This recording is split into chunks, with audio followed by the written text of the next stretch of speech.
সূর্য ডুবার পরে বাচ্চাকে বাহিরে নিয়ে যাওয়া যাবে না, নইলে বাচ্চাকে জিনে ধরবে, শয়তান ধরবে। ছাদের উপরে নিয়ে যাবেন না, আগুনে নিয়ে যাবেন না। রাত যখন এসা কাছাকাছি হয়ে গেছে তখন নিয়ে যান। সব বুখারী মুসলিম এক টানা হাদিস এগুলো।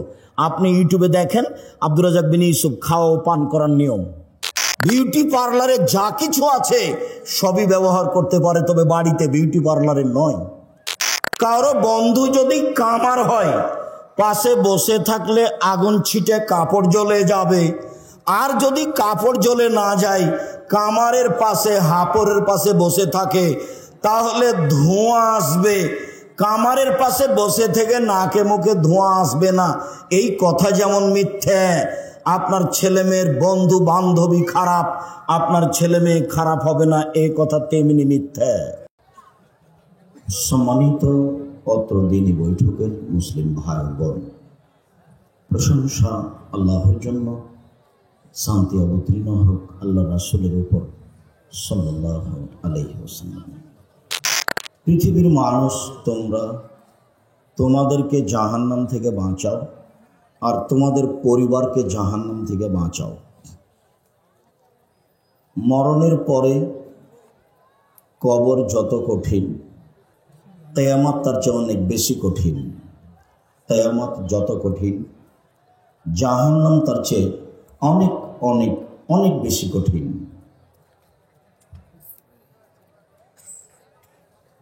আয়েশা রাদিয়াল্লাহু তাআলা আনহা বলেন, আল্লাহর নবী সালাতে এমন কোনো দিন হয়নি যে এই দোয়াটা না পড়ে তিনি সালাম ফিরেছেন। সেটা কি? আমরা চাঁপাইনবাবগঞ্জ জেলার মানুষ হিসাবে সবাই ভালোভাবেই জানি। সেটা হলো দোয়ায়ে মাসুরার দ্বিতীয় অংশ, আল্লাহুম্মা ইন্নী আউযু বিকা মিন আযাবি জাহান্নাম। আল্লাহ, তোমার কাছে জাহান্নামের শাস্তি থেকে বাঁচতে চাচ্ছি।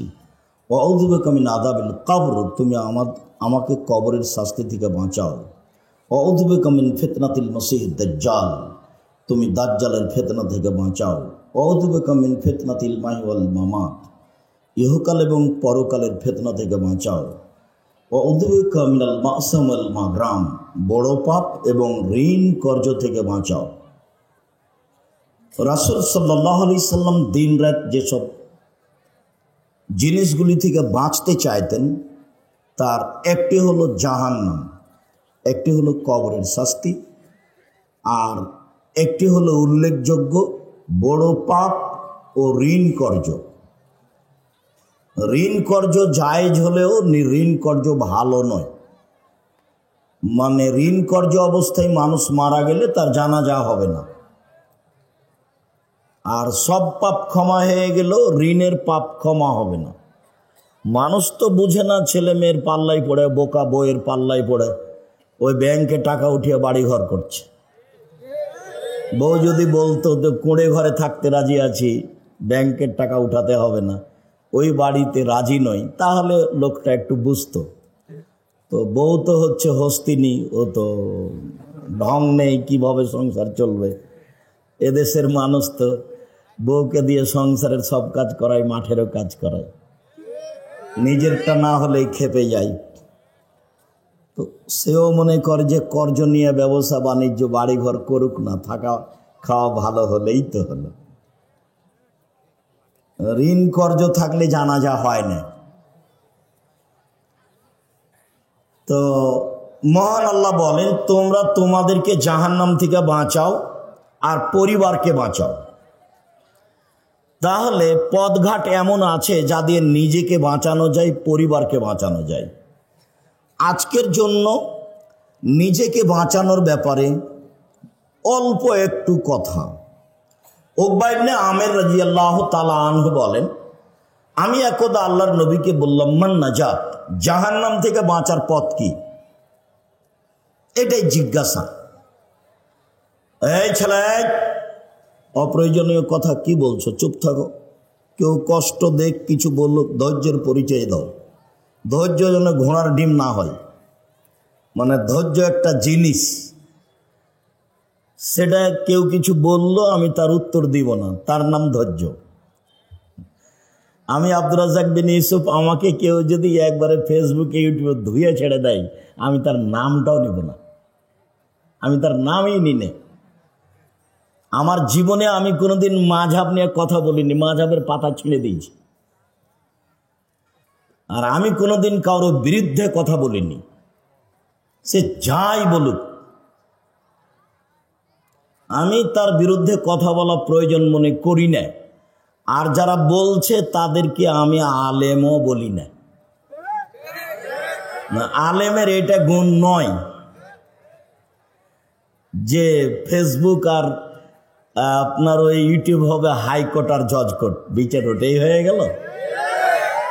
জালেমের বিচার দুইবার হবে, জালেমের বিচার দুইবার হবে, একবার ইহকালে হবে, একবার পরকালে হবে। আল্লাহর নবী বলছেন, ইন্নাল্লাহ ইউমলিল যালিম, জালেমকে আল্লাহ সুযোগ দেন জুলুম করার। ওয়াইদা আখাযাহু লাম ইউফলিথু, আর যখন ধরেন তখন আর ছাড়েন না, মাত্র 45 মিনিট দেশ ছেড়ে দিতে হবে। কত দিন জুলুম করবে সে কথা আল্লাহ নবী বললেন না, হাদিস বুখারী মুসলিম। আল্লাহ নবী বললেন জালেমকে আল্লাহ জুলুম করার সুযোগ দেন। কত দিন জুলুম করবে এ কথা বললেন না।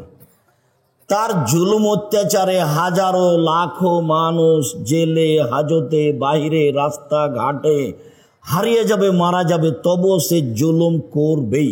কতদিন? যতদিন উপরে ফয়সালা আছে। নইলে ১৫০০ বছর জুলুম করার সুযোগ ফেরাউন পায়? তা কেমনে পায়? লৌহ শলাকাধারী ফেরাউন, যে তার বিরুদ্ধে গেছে তাকে চিৎ করে শয়ে হাতে পায়ে কাঁটা মেরে দিয়েছে, দিয়ে সাপ বিচ্ছু গায়েল তুলে দিয়েছে। তো আপনাদেরও চোখ ঢেকে বন্ধ করে আয়না ঘরে রাখাও খুব একটা যে কম তার চেয়ে তা নয়, এটাও বছর বছর কম নয়। তো জালেমের বিচার দুইবার হবে। ফেরাউন অত বোকা ছিল না। পানি দুই দিকে দাঁড়িয়ে আছে, যেখানে পানির গভীরতা 1 কিলোমিটার সেখানে পানির পাহাড়ের উঁচুতা 1 কিলোমিটার, যেখানে পানির গভীরতা 10 কিলোমিটার সেখানে পানির পাহাড়ের উঁচুতা কত? 10 কিলোমিটার। পানি তো দুই দিকে দাঁড়িয়ে আছে। তো এই রাস্তা দিয়ে মুসা আলাইহিস সালাম চলে গেলেন। ফেরাউন চলে গেলে পানি জমা হয়ে যাবে না, যে এইটা ফেরাউনের বিশ্বাসের অভাব ছিল না, যেতেও পারে।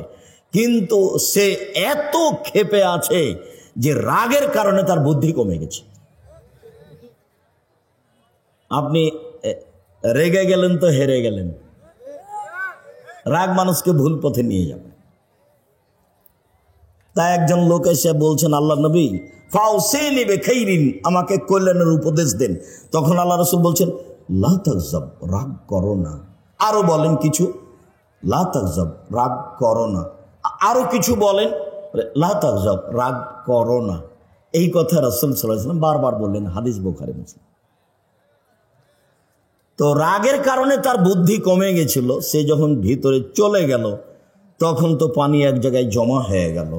যখন জমা হয়ে গেল তখন ফেরাউন বলল, আমান্ত আল্লাহ ইলাহা ইল্লাল্লাযী আমানাত বিহি বানু ইসরাঈল, আমিও সে আল্লাহকে মেনে নিলাম যে আল্লাহকে বানু ইসরাঈল মুসা মেনে নিয়েছে।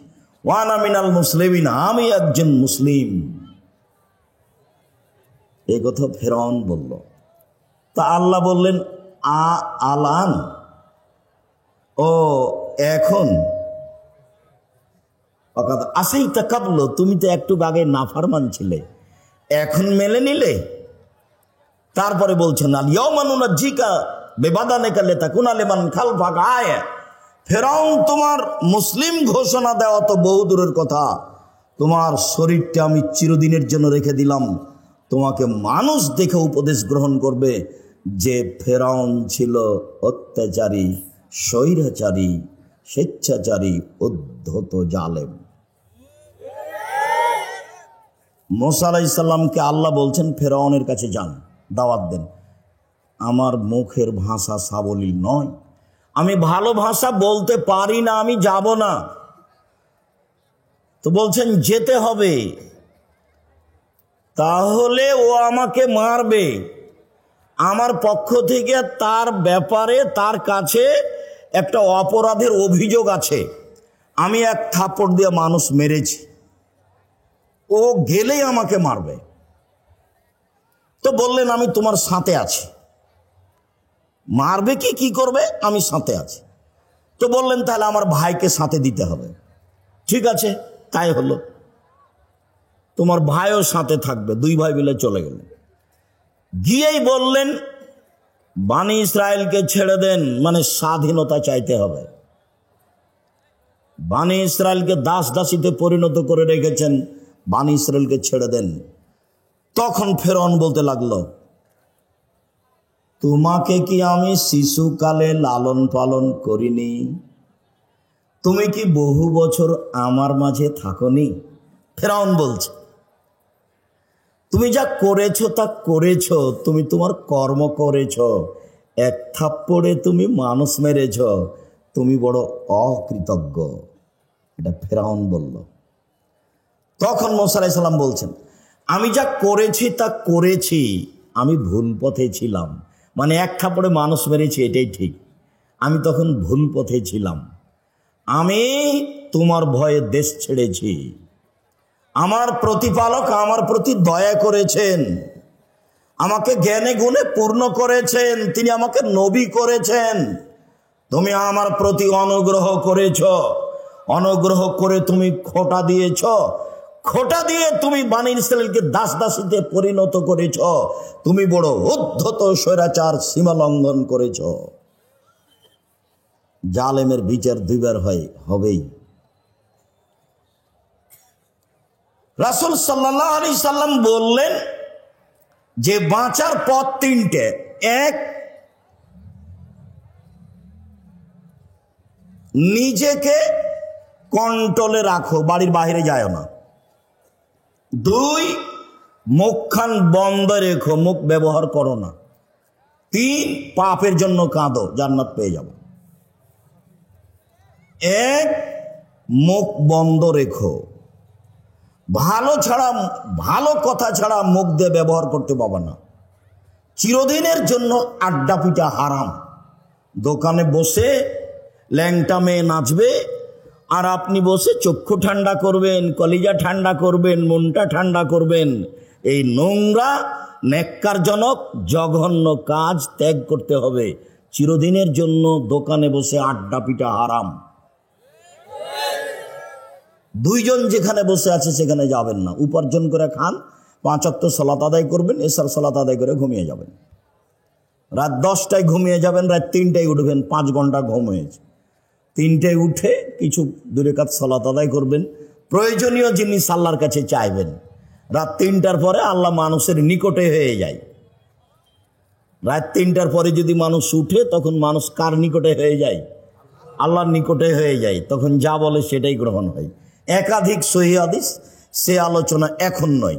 আপাতত এই যে জাহান্নাম থেকে বাঁচার 1 নাম্বার পথ, মুখ বন্ধ রেখো। মুখ ব্যবহার করতে হবে না, ক্ষমতা দেখাতে হবে না। দাপট দেখে 2 দিন বেঁচে থাকার প্রয়োজন নেই। দাপট হারিয়ে যাবে, দাপট হারিয়ে যাবে, চিরদিন থাকবে না। ক্ষমতা চিরদিন থাকার জিনিস নয়। জরুরি প্রয়োজন ছাড়া বাড়ির বাইরে যাওয়া হবে না। উপার্জন করে আসবেন, বাড়িতে ঢুকবেন, আহাল পরিবার আছে, ছেলে মেয়ে আছে, তাদের সাথে থাকেন, কথা বলেন। 10টায় ঘুমিয়ে, এই ছেলে, জায়গার তুলনায় উপস্থিতি অনেক বেশি। আমি আপনাদেরকে আন্তরিকভাবে অনুরোধ জানাচ্ছি, আমাকে দেখতে পান আর না পান, দয়া করে মুখখান বন্ধ রাখেন কিছু সময়। আপনাকে আমি জোরালোভাবে আন্তরিকভাবে অনুরোধ জানাচ্ছি, আমি আপনার জন্য এসেছি। আপনার আমি কিছু না কিছু উপকার করবো ইনশাআল্লাহ। আপনি দয়া করে কোনো সুবিধা নিতে চায়েন না, এখন এরা আপনাকে সুবিধা দিতে পারবে না। কাজে আপনি মুখখান বন্ধ রাখলে আরো 5 জন কিছু শুনবে, আপনিও কিছু শুনবেন। আর এখন যদি আপনি আপনার প্রয়োজন মিটান বা দোকান পাশে বসে কথা বলেন, তাহলে আপনার এই চরিত্রকে আমি ঘৃণা করি। আমি আব্দুর রাজ্জাক বিন ইউসুফ চাঁপাইনবাবগঞ্জের মানুষ, মানে আমি আপনার কাছের মানুষ। আমি আপনার কাছে সবচেয়ে ভালোবাসা পাওয়ার হক রাখি। আমি আপনার কাছে সবচেয়ে বেশি দিন প্রচার করার অধিকার রাখি, এবং আপনি দিন ধর্মের ব্যাপারে আমার সাথেই পরামর্শ করবেন, এটা আমার আন্তরিক দাবি। আমি তাতে বলেছি, জাতির যদি রাস্তাঘাট করে দিতে না পারি, জাতির যদি স্কুল কলেজ করে দিতে না পারি, জাতিকে চূড়ান্ত সঠিক ধর্ম দিতে পারবো ইনশাআল্লাহ। ধর্মের ব্যাপারে জাতিকে ফাঁকি দিয়ে পরকাল হারাতে রাজি নই। আমি অন্য কাজ করি না। দিন রাত যেটা কাজ করি, 1 নম্বর কাজ হলো শিক্ষকতা করা। একবারে ক্লাসের যেটা শেষ কেতাব বুখারী সেটা পড়াই। 2 নম্বর কাজ হলো ফতোয়া লিখা। আমি শরীয়ত মোটামুটি বুঝি মানুষ হিসেবে, তবে মানুষ ভুলের ঊর্ধ্বে নয়। আমি আলহামদুলিল্লাহ ফতোয়া লিখি প্রায় 26 বছর থেকে। আর দিন ধর্ম প্রচার করি, তখন অপ্রয়োজনীয় কোনো কথা বলি না, কোনোদিন কেসা কাহিনী বলি না। একবারে 90 সাল থেকে নিয়ে এখন পর্যন্ত সব চ্যালেঞ্জ দেওয়া আছে। কোনো জায়গাতে যদি দেখা যায় যে আমি মাযহাবের ব্যাপারে কথা বলেছি বা সরকারি কথা বলেছি, তাহলে আমি জাতির সামনে কথা বলবো না। এক, মুখ বন্ধ রাখতে হবে। মুনাফিকি করে কোনো লাভ নেই। দিন রাত হ্যাঁ করে হেসে এর বিরুদ্ধে বলে এখানে সেখানে গিয়ে তাহাজ্জুদ পড়ে জান্নাত কিনে যাবে না। আর এসব এক শ্রেণীর অশিক্ষিতা মেয়ে, ওর বাপে বলেছে আমার মেয়ে master degree pass. Master degree pass যে তুমি, তো তোমার মাথায় কাপড় নেই। তুমি কে বললো তোমাকে মাস্টার ডিগ্রি পাস? তুমি কি করে শিক্ষিতা হলে? তোমাকে দেখে মানুষ পাপ করে, তোমাকে দেখলেই পাপ হয়। তুমি কিভাবে শিক্ষিতা হলে? শিক্ষিতা মানে শিক্ষা কি মানুষের ক্ষতি করে? শিক্ষা মানুষের ক্ষতি করে না শিক্ষা মানুষের উপকার করে? তো তোমার দিয়ে তো ক্ষতি হয়। আর তোমাকে আমি কি দিয়ে বলবো? তোমার কথাটা আমি পরে বলতে চাচ্ছিলাম, দুঃখিত, আগেই চলে আসছে। যে আল্লাহ নবী বলছেন নবীগণের বৈশিষ্ট্য শিষ্টাচার 10টা। এটা বৈশিষ্ট্য নবীগণের। সব নবী এই শিষ্টাচার পালন করেছেন, আদম থেকে নিয়ে মুহাম্মদ সাল্লাল্লাহু আলাইহি ওয়াসাল্লাম পর্যন্ত সব নবী। শিষ্টাচার 1, এফাউল্লাহ, দাড়ি বড় করতে হবে। ছোট করা, চেঁচে ফেলার কোনো সুযোগ নেই। দাড়ি চেঁচে ফেললে নারীর সাদৃশ্য হয়। দাড়ি চেঁচে ফেললে মানুষ নারীর মহিলার মতো হয়ে যায়। দাড়ি চেঁচে ফেললে পুরুষত্বা কমে যায়। দাড়ি চেঁচে ফেললে চোখের পাওয়ার কমে যায়। তো নবীগণের বৈশিষ্ট্য 1, দাড়ি ছেড়ে দেওয়া তার নিজের গতিতে। 2, কাসুস সারেব, মোচ কেটে ফেলা। মোচ চেঁচে ফেলতে হবে না, কেটে ফেলতে হবে। মোচ কিছু থাকবে, এটা পুরুষের পরিচয়। 3, কাসুল আসফার, নখ কেটে ফেলা। তো তুমি একটা মাস্টার ডিগ্রি পাস মেয়ে, ম্যাট্রিক পাস করেছো, তোমার নখ বড় আছে, তুমি বলো দেখি কিভাবে তুমি শিক্ষিতা? কে তোমাকে বললো শিক্ষিতা? আমি আব্দুর রাজ্জাক বিন ইউসুফ বলিনি। তোমার বাপ যদি বলে থাকে, তোমার বাপও অশিক্ষিত মানুষ। তোমার মা যদি বলে থাকে, তোমার মাও অশিক্ষিত মানুষ। আর তোমার মা যদি কোনোদিন তোমাকে নখ কাটতে না বলে থাকে, নিশ্চিত তোমার এটা মা নয়, এটা তোমার সৎ মা। নিশ্চিত এটা তোমার খালা। সৎ মা ছাড়া তোমার কল্যাণ চাইলো না কেন? তোমার কল্যাণ চাইলো না কেন? মা তো এরকম হয় না। মার ব্যাপারে একটু পরে কথা আসছে, মা কাকে বলে, যেহেতু আদর্শ পরিবার আলোচনা। তো নখ বড় কেন? কেন নখ বড়? নবীগণের বৈশিষ্ট্য নখ কেটে ফেলতে হবে। রাস্তাঘাটে দেখেছি সেই জন্য রাখতে হবে? বিমানবালার আছে সেই জন্য রাখতে হবে? হিন্দুদের নীতি হলো কপালে টিপ দেওয়া। হিন্দুদের নীতি হলো কপালে টিপ দেওয়া। তোমার কপালে টিপ কেন? ইহুদি খ্রিস্টানদের পতিতালয়ের মেয়েদের বৈশিষ্ট্য হচ্ছে নখে নেইল পালিশ দেওয়া। ইহুদি খ্রিস্টানদের পতিতালয়ের মেয়েদের বৈশিষ্ট্য হলো নখে নেইল পালিশ দেওয়া। ইহুদি খ্রিস্টানদের পতিতালয়ের মেয়েদের বৈশিষ্ট্য হলো নখে নেইল পালিশ দেওয়া। তো তোমার নখ বড়ই বা কেন, তোমার নখে নেইল পালিশ কেন? কে জবাব দিবে? আমি যদি তোমার বাপ মাকে অশিক্ষিত প্রমাণ করতে না পারি, আমি আব্দুর রাজ্জাক বিন ইউসুফ নিজের জেলায় বক্তব্য দেওয়া ত্যাগ করলাম, জিন্দেগিতে বক্তব্য দেব না।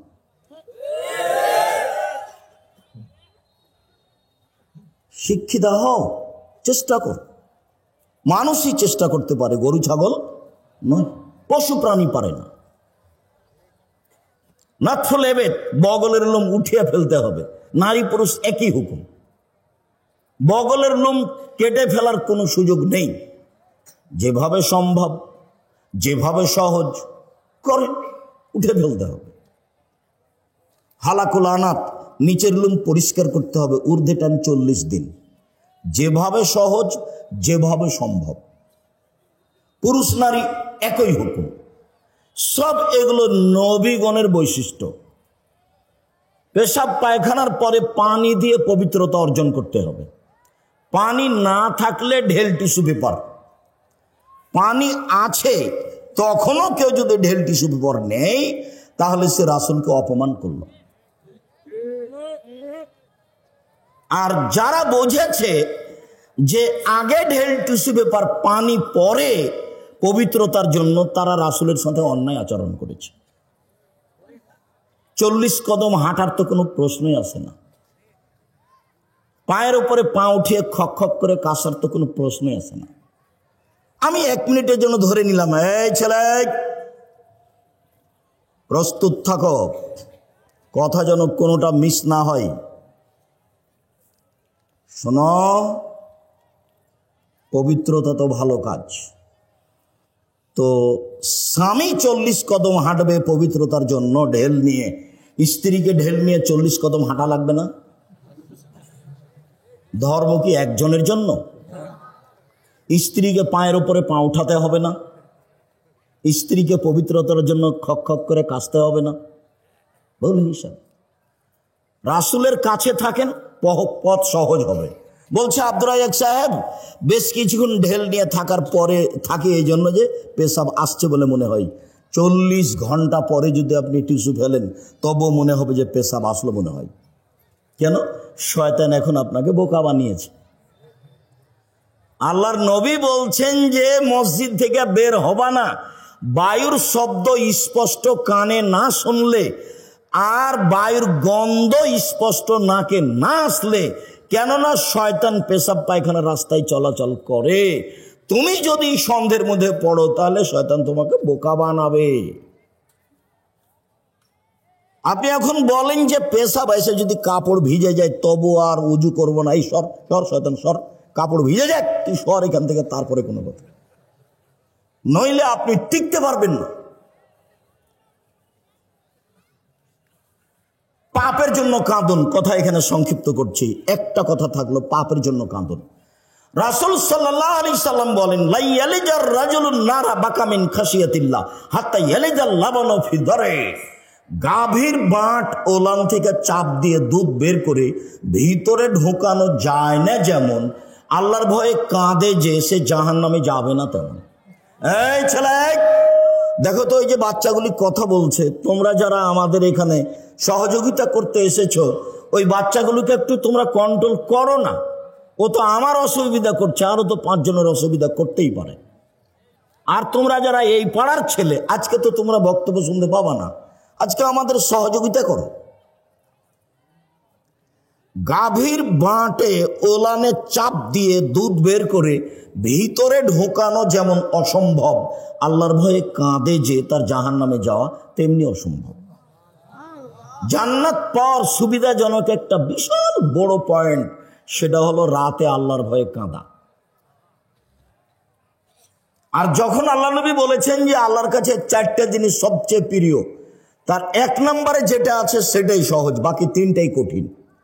1 নম্বরে আছে যে আল্লাহর ভয়ে 1 ফোঁটা চোখের পানি। এটা আল্লাহর কাছে যত প্রিয়, হজ তত প্রিয় নয়, রামাজানে শ্যাম তত প্রিয় নয়। তাসবিহ তাহলিল জিকির আজকার তত প্রিয় নয়। এক ফোঁটা চোখের পানি আল্লাহর কাছে যত প্রিয়। নিজেকে জাহান্নাম থেকে বাঁচাও, আল্লাহর ঘোষণা। আপাতত আজকের মতো জাহান্নাম থেকে বাঁচার 3টে পথ বলে গেলাম এক হাদিস থেকে, মনে থাকবে না মনে হয়। 1, মুখ বন্ধ রাখতে হবে। 2, জরুরি প্রয়োজন ছাড়া বাইরে যাওয়া যাবে না। তাই বলা হয়েছে দোকানে বসে আড্ডা পিটা হবে না। দোকানে তো ল্যাংটা মেয়ে নাচে, সেটা কেন এখানে? সেটা কেন? আল্লাহ নবী মুহাম্মদ সাল্লাল্লাহু আলাইহি ওয়াসাল্লাম বলেছেন, লা ইয়াকুনান্না ফি হাযিল উম্মাহ খাসফুন ওয়া মাসখুন ওয়া কাযফুন। আমার উম্মতের উপরে 3টে বিপদ নেমে আসবে। 1, ভূমিকম্প হবে। 2, আকার আকৃতি পরিবর্তন হবে। সন্ধ্যায় থাকবে মানুষ, সকালে হবে সোর বানর, একবারে হুবাহু সোর হয়ে যাবে। আমার উম্মতের উপরে 3টে বিপদ নেমে আসবে 3টে পাপের কারণে। 1, ভূমিকম্প হবে।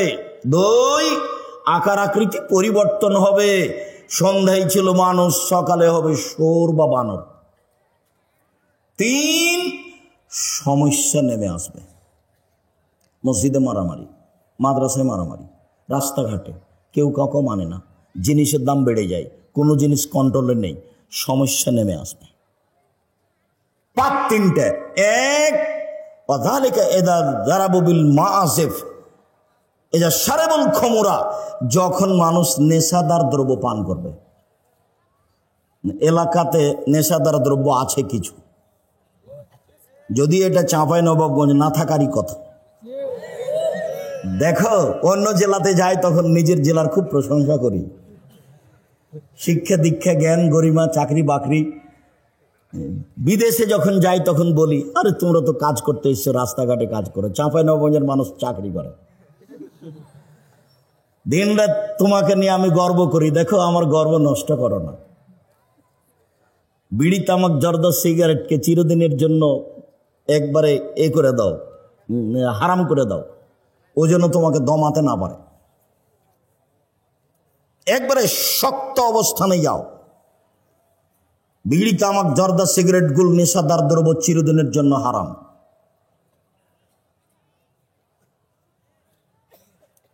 রাসূল সাল্লাল্লাহু আলাইহি ওয়াসাল্লাম বললেন, আমার উম্মতের উপরে 3টে বিপদ নেমে আসবে 3টে পাপের কারণে। 1, আমার উম্মত যখন নেশাদার দ্রব্য পান করবে তখন 3টে বিপদ নেমে আসবে। 2, জাহারাতিল কায়নাত, মেয়েরা যখন নাচবে।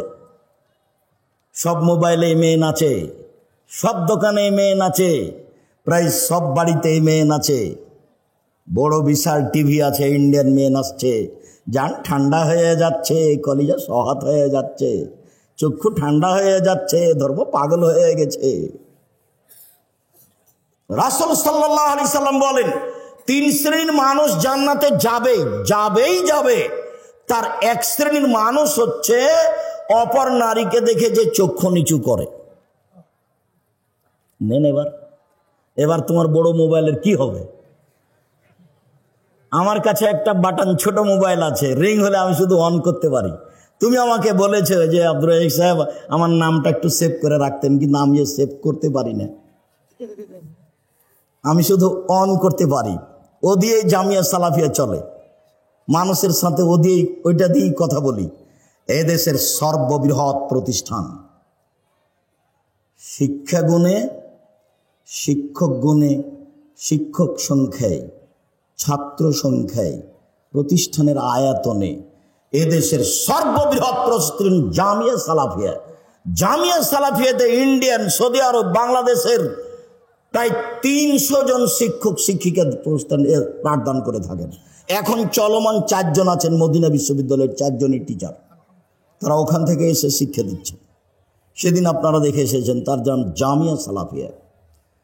জামিয়া সালাফিয়ায় প্রায় 5000 ছেলে মেয়ে পড়াশোনা করে, 519 জন ইতিম আছে। জামিয়া সালাফিয়া ডাঙ্গিপাড়া পবা রাজশাহী প্রায় 40 বিঘা জমির ওপর অবস্থান করে। মেয়েদের যেটা শাখায় এখন গড়তে যাচ্ছে সেটা 60 থেকে 70 বিঘা।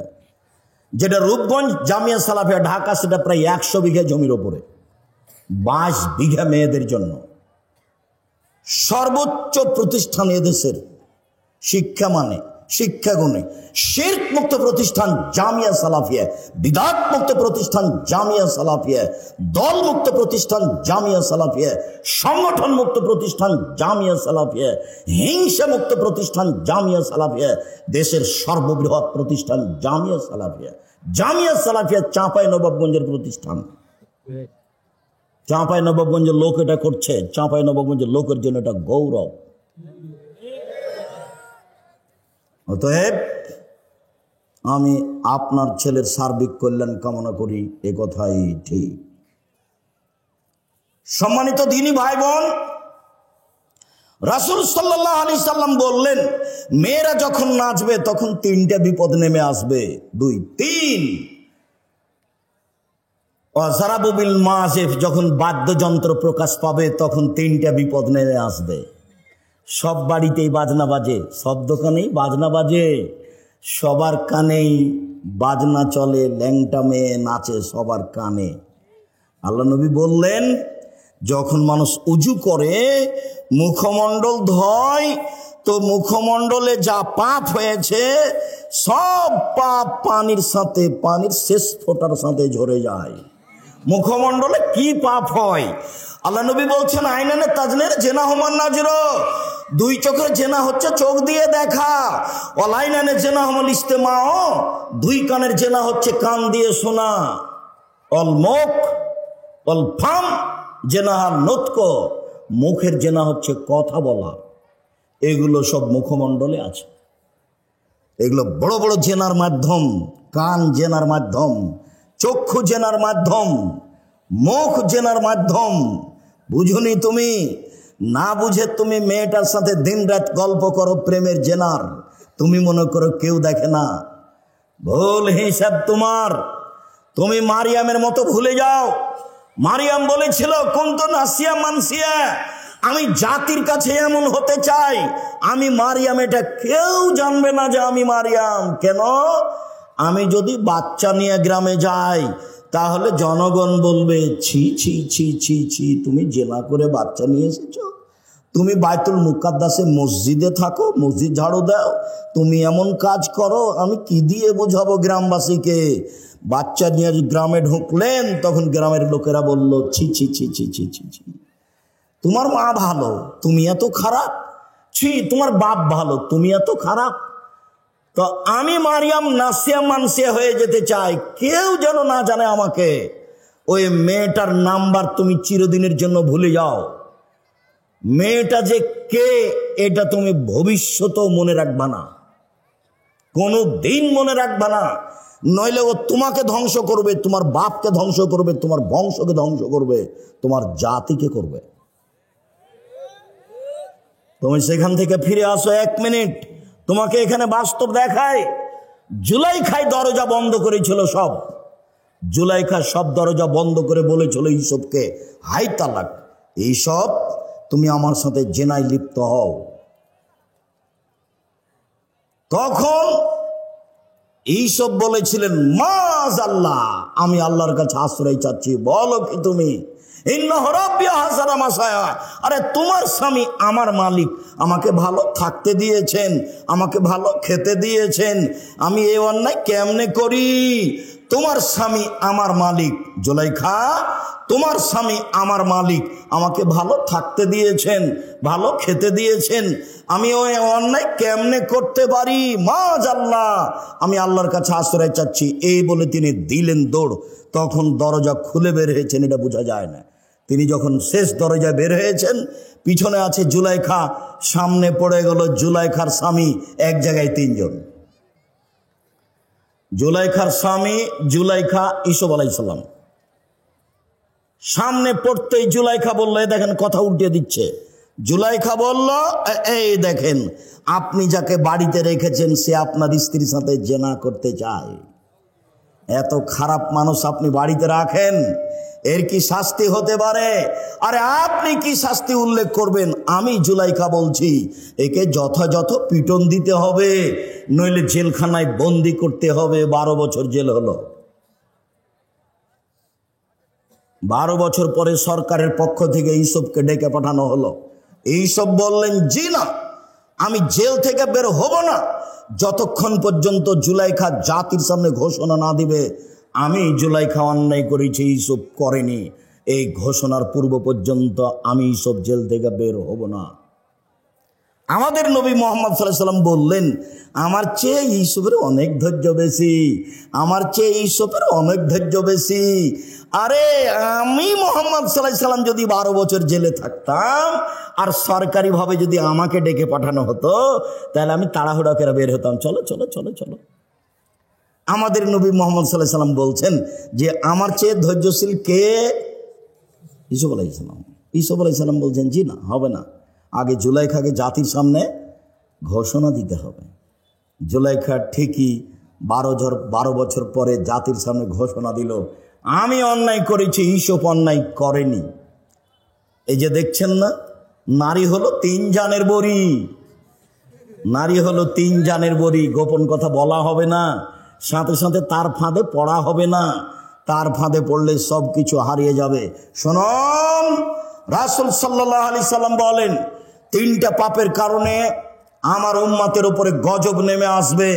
1, যখন তারা নেশাদার দ্রব্য পান করবে। 2, মেয়েরা যখন নাচবে। 3, যখন বাদ্যযন্ত্র প্রকাশ পাবে। সব দোকানে বাজনা বাজে, সব মোবাইলে বাজনা বাজে। তোমার মোবাইলে যেন আর কখনো কোনো মেয়ে না নাচে, চিরদিনের জন্য তুমি বন্ধ করো। চক্ষু ঠান্ডা করে জান্নাতের মেয়ে ভোগ করার হিসাব করো না।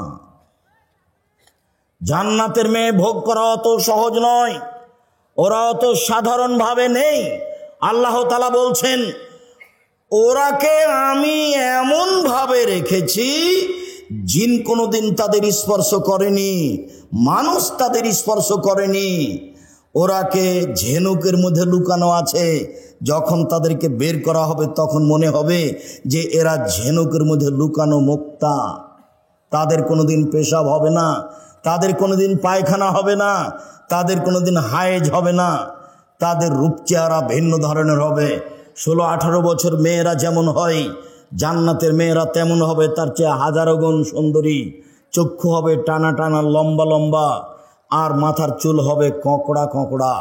সুন্দরী হওয়ার জন্য যা কিছু লাগে সব কিছু তাদের মাঝে আছে। জান্নাতের মেয়ে ভোগ করতে হলে এই চক্ষু দিয়ে এই সব কিছু ভোগ করে জান্নাতের মেয়ে ভোগ করা যাবে না, ভুল হিসাব। এখানে আরো একটা কথা থেকে গেল। আল্লাহ নবী বলছেন, সালাসাতুন লা ইয়াদখুলুল জান্নাহ আবাদা, 3 শ্রেণীর মানুষ জান্নাতে যাবে না, কখনো যাবে না। 3 শ্রেণীর মানুষ জান্নাতে যাবে না, কখনো যাবে না। 1, দায়ুস, যার ছেলে মেয়ে স্ত্রী পর্দায় থাকে না। গ্রামের সবাই নাকি চাচা, গ্রামের সবাই নাকি বড় ভাই, সবাই নাকি ছোট ভাই, ধর্ম এইভাবে আছে। তাহলে তো বিবাহের মতোই হয়ে গেল। থুবড়া খাওয়াচ্ছে, তখন ওই লোকটার সামনে মেয়েটা বসে আছে, এটা তো চাঁপাইনবাবগঞ্জ। তো মেয়েটা বসে আছে আর ওই লোকটা তার মুখে ক্ষীর তুলে দিচ্ছে। কত নোংরা নীতি বিবাহের! ছি ছি ছি ছি ছি। বইয়ের মুখে ক্ষীর তুলে দিতে হয়, বইয়ের মুখে দিতে হয়। ওকে বউ, ওই মেয়েটার বিবাহ হবে, তাই থুবড়া, তাই সবাই গ্রামের লোক থুবড়া খাওয়াচ্ছে। আর মহিলাগুলো গীত বলছে আর বলছে টাকা দিলে মুখ খুলবো। থুবড়া চিরদিনের জন্য হারাম। থুবড়া শব্দর মুখের উপরে পেশাব করে দিতে হবে, দিয়ে বলতে হবে থুবড়া পৃথিবীতে নেই। 20 বছর পরে কেউ যদি বলে থুবড়া, তাহলে আর কেউ বলবে কি গো, থুবড়া কি জিনিস গো? আচ্ছা, থুবড়া শব্দ কি তাহলে ডিকশনারিতে দেখতে হবে নাকি, কি সেটা? এমন হতে হবে যেমন ডুলি বিবি শব্দ চিরদিনের জন্য হারাম। ডুলি বিবি শব্দ একবারে ভুলে যেতে হবে, ডুলি বিবি কোনো শব্দই নেই। বিবাহতে গিয়ে মাঝা খরচ দিতে হবে, এটা হারাম। বিবাহতে ছেলের পক্ষ থেকে মেয়ের পক্ষ থেকে যা গেছে আপনার ওই ইয়েতে বরন্তাতে ক্ষীরকাঁচিতে ছেলের পক্ষ থেকে তার ডবল যাবে, এই নীতি হারাম। মেয়ের বাপকে সব কিছু বেশি দিতে হবে, এই নীতি হারাম। বড় মেয়েদের গীত গাওয়া, এই নীতি হারাম। বউ দেখতে যে টাকা দেওয়া, এই নীতি হারাম। চাঁপাইনবাবগঞ্জের বিবাহের শুরু থেকে শেষ পর্যন্ত একটা কাজ যায় যে এ কথা আমার জানা নেই। শুরু থেকে শেষ পর্যন্ত সবই হারাম। টাকা জায়েজ আমি এই জেলার মানুষ হিসেবে আমার জানা নেই। যদিও এরা একটা কাজ মনে করে যে উকিল বাপ লাগে, উকিল বাপ লাগে। তো রংপুর, দিনাজপুর, লালমনিরহাট, নীলফামারী, কুড়িগ্রাম, পঞ্চগড়, ঠাকুরগাঁ এসব ডিস্ট্রিক্টের মানুষ মনে করে যে উকিল বাপ ধরাই লাগবে। আর চট্টগ্রামের লোক মনে করে যে উকিল বাপই হলো বাপ। আজ থেকে ওই হলো বাপ, ওই মেয়ের বাড়ি যাবে, ও আসবে, এ হলো বাপ ঘোষণা হয়ে গেছে। যাবে আসবে, যাবে আসবে, মরা পর্যন্ত হলো বাপ আর হলো বেটি। কেমন কথা! এ কোন ধরনের নোংরা নীতি? বিবাহের জন্য 4 জন সাক্ষী লাগে না 2 জন লাগে? 4 জন নয়, খাতা যে নিয়ম লেখা আছে ওটা হারাম। 2 জন সাক্ষী পক্ষে নয়। একটা বিবাহ জায়েজ হওয়ার জন্য কয়টা সাক্ষী? 2 জন, বাস। কোর্টের বিবাহ বাতিল।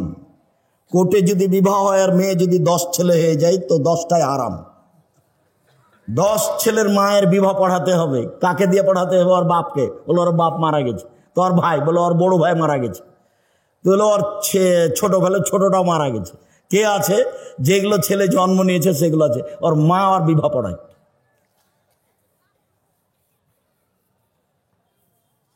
বিবাহ পড়াতেই হবে। কোর্টের বিবাহ বাতিল, কোর্টের বিবাহ বাতিল, কোর্টের বিবাহ বাতিল।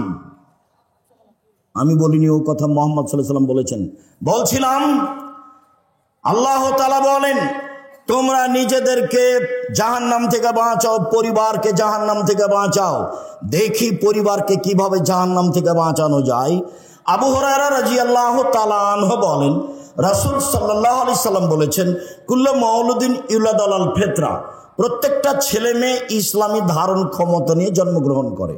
প্রত্যেকটা ছেলে দাড়ি ছেড়ে দিতে পারবে, এই ক্ষমতা আছে। প্রত্যেকটা মানুষ মোচ কাটতে পারবে, এই ক্ষমতা আছে। প্রত্যেকটা মেয়ে মাথায় কাপড় দিতে পারবে, এই ক্ষমতা আছে। আল্লাহ নবী বলছেন সবাই ইসলামী নিয়ম নীতি ধারণ ক্ষমতা নিয়ে জন্মগ্রহণ করে। ফাবু ইউহাবেদানিহি, তার বাপ মা তাকে ইহুদি করে দেয়। ইমাজ্জেশনিহি, তার বাপ মা তাকে আগুন পূজক করে দেয়। ইনাসরানিহি, তার বাপ মা তাকে খ্রিস্টান করে দেয়। বাপ মা ছেলে মেয়েকে যেভাবে গড়ে তুলে সেইভাবে গড়ে উঠে। চাঁপাই নবাবগঞ্জের ভাষাতে সঙ্গ দোষে লোহা ভাসে। এটাই হলো বুখারী মুসলিমের হাদিসের তরজমা। সঙ্গ দোষে লোহা ভাসে। এবার তুমি বলো, মেয়েটা ক্লাস 10-এ পড়ে, তার মাথায় কাপড় নেই, এই কাজটা কে করেছে? ওর মা। আমি বলছি ওটার মা নয়, ওটা ওর সৎ মা। ওর মা বলবে, মাথায় কাপড় নিতে বাইরে না, কোথায় যাচ্ছিস? দাঁত ভেঙে দেবে একবারে। ওর মা সব সময় গরম হয়ে থাকবে তার বাচ্চার উপরে। হ্যাঁ, কোথায় গেছিলি এখন? এতক্ষণ গেছিলি কোথায়? ও তো পাহারাদার, আল্লাহ রাসূল বলছে। সঙ্গ দোষে লোহা ভাসে, এটা বুখারী মুসলিমের হাদিসের সারমর্ম কথা। বাপ মা যদি ইহুদি হয়, ছেলে মেয়ে ইহুদি হয়ে গড়ে উঠবে। বাপ মা যদি খ্রিস্টান হয়, ছেলে মেয়ে খ্রিস্টান হয়ে গড়ে উঠবে। বাপ মা যদি আগুন পূজক হয়, ছেলে মেয়ে আগুন পূজক হয়ে গড়ে উঠবে। শুনুন, অনেকদিন বলা আছে, 2টা মেয়ে একসাথে জন্ম নিয়েছে। 2জনই সুন্দরী, দেখতেও ভালো, মেধাও ভালো, একই সাথে জন্ম নিয়েছে, যমজ। একজনের বিবাহ হয়েছে কথার কথা আওয়ামী লীগের ছেলের সাথে, আর একজনের বিবাহ হয়েছে বিএনপি ছেলের সাথে। 2 বোনে এখন আর কথা বলে না। একসাথেই থাকতো, একসাথেই চলতো, একসাথেই খেত। ওর প্রতিক্রিয়া এর ভিতরে ঢুকেছে, ওর প্রতিক্রিয়া এর ভিতরে ঢুকেছে। এটাই শেষ পর্যন্ত হাদিস এরকমই থাকবে। এক খেয়ালে চেয়ে থাকবেন, আমি আপনার সাথে আছি কিছুক্ষণ।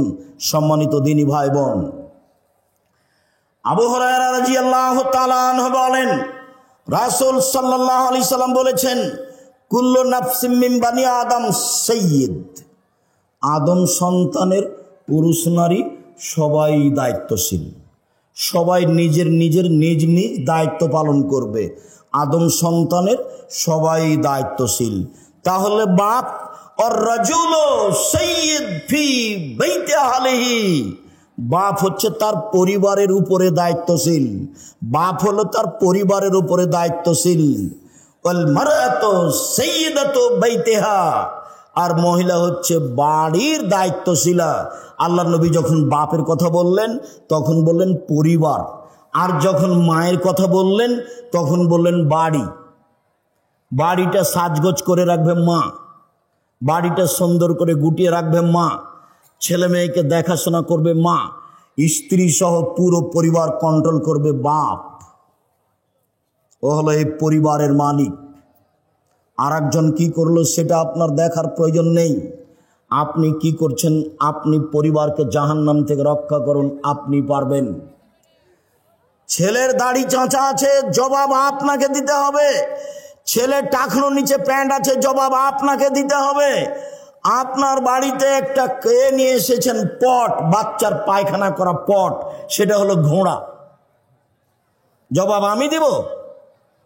এই বাড়িতে তো ফেরেশতা আসবে না। আপনি এই পট কিনলেন কি করে? এই পট যদি আমাদের বাড়িতে যায় তাহলে প্রথমত মাথাটা কেটে দেওয়া হবে, যদি না হয় ফেরত দেওয়া হবে, যদি না হয় তাহলে মাটিতে পুঁতে দেওয়া হবে। আপনার স্ত্রী কি দায়িত্ব পালন করে? আপনার স্ত্রী একটা প্লেট কিনেছে, তাতে আছে চিংড়ি মাছ, ও নাকি শিক্ষিতা। আপনার স্ত্রী একটা আয়না কিনেছে, আয়না হলো রুই মাছ। আপনার স্ত্রী একটা তরকারির বাটি কিনেছে, সেটা হলো কাতল মাছ। কি বুঝাতে চাচ্ছেন আপনি আমাকে? আপনার শোকে যে কাঁকড়া সাজানো আছে, আপনার স্ত্রী অ্যালবামে ছবি ছেলে মেয়ের রেখেছে, বাপ মায়ের রেখেছে, এ শিক্ষিতা নয়। একজন অশিক্ষিতা মহিলা এ পরিবার কন্ট্রোল করতে পারে না, আপনিও পারবেন না। আপনি আপনার পরিবারের দায়িত্ব পালন করেন না। আপনার বাড়িতে কার্টনওয়ালা গেঞ্জি গেল কেন? আপনার ছেলের গায়ে কার্টন আছে, দেখা যাচ্ছে ছবি মানুষের, দিন রাত ঘুরে বেড়াচ্ছে, চোখে পড়ে না? আপনার স্ত্রী আপনার বাচ্চার পায়জামাটা প্যান্টটা রোজ ধুয়ে দিচ্ছে, প্যান্টটা টাকানোর নিচে যায়, সেটাও দেখতে পায় না। ও যে দায়িত্বশীল, কি দায়িত্ব পালন করে? আপনি যে দায়িত্বশীল, কি আপনি দায়িত্ব পালন করেন? সম্মানিত দিনী ভাই বোন, আব্দুল্লাহ ইবনে ওমর রাদিয়াল্লাহু তাআলা আনহু বলেন, এই ছেলে বসো, অল্প সময়, আপনি বিরক্ত হয়ে আমাকে কষ্ট দিবেন না। আর আমি তাফসির মাহফিল করতে আসিনি যে আপনি বাদাম খাবেন আর আমি কেসা কাহিনী বলবো, এরকম কাজ আমি করি না। আর তাফসির মাহফিলের কথাটা আসতে আপনার সাথে আমি একটা কথা বলে রাখছি, আমি আব্দুর রাজ্জাক বিন ইউসুফ আপনার বাড়ির মানুষ। আমি চাঁপাইনবাবগঞ্জের মানুষ, মানে আমি আপনার বাড়ির মানুষ, আপনার বাড়ির মানুষ আমি হতে চাই। আপনি উপেক্ষা করে কিছু করলে জবাব আপনাকে কিয়ামতের মাঠে দিতে হোক, এটা আমি চাই না। শুনুন, আল্লাহ রাসূল বললেন, পৃথিবীর মানুষ বাল্লিগু আন্নী ওয়ালা আয়া, আমার একটা কথা জানা থাকলে অন্যকে বলো। পৃথিবীর মানুষ, আমার একটি কথা জানা থাকলে অন্যকে বলো। 2, ওয়াহাদ্দিসু আন বানি ইসরাঈল ওয়ালা হারাজ, বানি ইসরাঈলের কাহিনী বলো, কোনো দোষ নেই। বানি ইসরাঈলের কাহিনী বলো, কোনো দোষ নেই। আমান কাযাবা আলাইয়া মুতাআম্মিদান ফালিয়াতাবাওয়া মাকআদাহু মিনান নার, কেউ যদি কোনো কথা আমার নামে বলে, সেই কথা যদি আমার না হয়, তাহলে তার থাকার জায়গা জাহান্নাম। পাগড়ি যত বড়ই হোক, জুব্বা যত বড়ই হোক, রেহাই হবে না। আপনি যেই কথাটা মুখ দিয়ে বললেন, যেই কথাটা কলমে লিখলেন, সেটা যদি নবীর না হয়, তাহলে আপনার থাকার জায়গা জাহান্নাম। জেনা করে জাহান্নামে গেছে এই কথা নয়, সুদ খেয়ে জাহান্নামে গেছে এই কথা নয়, মানুষকে মেরে জাহান্নামে গেছে এই কথা নয়, জুলুম অত্যাচার করে জাহান্নামে গেছে এই কথা নয়। ধর্মের নামে একটা কথা বলেছে যেটা রাসূলের নয়। আমি আপনাকে শতদিন বলেছি, আমার চাচাতো ভাই চাঁপাইনবাবগঞ্জ শহরের ওই পাশে বক্তব্য শুনতে এসে আমাকে বাড়িতে গিয়ে বলছে যে তাফসির যে করলো, সে কি তাফসির, ওগুলো তোরা জানিস না। ভাইজান কি বললো? ও ছাড়, ওগুলো তোরা পারবি না। আচ্ছা বলেন, আমি একটু শুনি, কি করলে একটু বলেন না। তখন বলছে জীবনে ওই সব তাফসির শুনিসনি। আচ্ছা শুনিনি বলেন তো। বলছে যে আদম আলাইসাল্লাম ঘুম থেকে উঠে দেখেন পাশে একজন সুন্দরী মহিলা। তো আদম আলাইসাল্লাম হাত বাড়ালেন, তখন ফেরেশতা বলছেন থামেন। তো আদম আলাইসাল্লাম বলছেন কেন?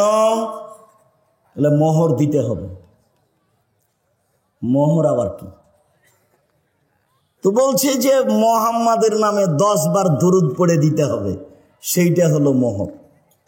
আল্লাহ বলছেন যে আদম আলাইসাল্লাম সবচেয়ে বড় শিক্ষিত পৃথিবীতে। কেন? আল্লাহ বলছেন আমি আদমকে কি করেছি? সব কিছু শিখিয়ে দিয়েছি। এমন কোনো কিছু পৃথিবীতে ছিল না, এখন নেই, কিয়ামত পর্যন্ত হবে না, যেটা আদম জানতেন না। আদম আলাইসাল্লাম পৃথিবীতে সবচেয়ে বড় শিক্ষিত। এত বড় শিক্ষিত মানুষ বউখান কিভাবে হালাল করতে হবে সেটাই জানেন না। মোহর না দিয়েই হাত বাড়াতে গেলেন, ফেরেশতা বললেন থামেন। আদম আলাইসাল্লাম বললেন কেন? মোহর দিতে হবে। মোহর আবার কি জিনিস? মুহাম্মাদের উপরে 10 বার দরুদ পড়ে দিতে হবে, 1000 বার দরুদ পড়ে দিতে হবে। আমি কিয়ামত পর্যন্ত সময় দিয়েছি, কিয়ামত মানে আমার মরা পর্যন্ত। যেমন কোরআন মাজিদের গায়ে শরীফ লিখা আছে, আমি সময় দিয়েছি কিয়ামত পর্যন্ত না আমার মরা পর্যন্ত। কোরআন মাজিদের শেষে 1 পৃষ্ঠা দোয়া লিখা আছে, দোয়া খাতমুল কোরআন। আমি বলেছি নবীর নয়, এটা মানুষের বানানো। সময় দিয়েছি কিয়ামত পর্যন্ত না আমার মরা পর্যন্ত। আপনি মনে কষ্ট নিয়েন না, আমি আপনার ভাই। আপনি মনে কষ্ট নিয়েন না, আমি আপনার ভাই। আপনি মনে কষ্ট নিয়েন না, আমি আপনার ভাই, আমি আপনার ছেলে।